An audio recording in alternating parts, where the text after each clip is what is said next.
Hello guys, welcome back to my channel.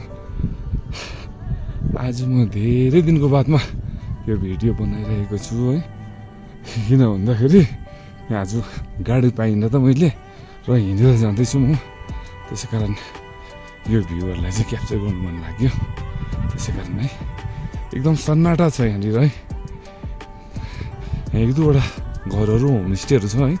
यहाँबाट चाहिँ पेलिङ लेक जान्छ, तर अहिले चाहिँ यहाँको मौसमले गर्दाखेरि एकदम ठन्डा भएको कारणले गर्दा यहाँको सिभिलियनहरू चाहिँ डल्लै तल झरेको छ। अब सिजन लागेपछि मात्रै आउँछ, त्यसै कारण एकदम शून्य छ है यो जग्गाहरू चाहिँ। बिहानदेखिको आज झन् मौसम खराब भएर चाहिँ एकदम स्पिड हावा चलिरहेको छ।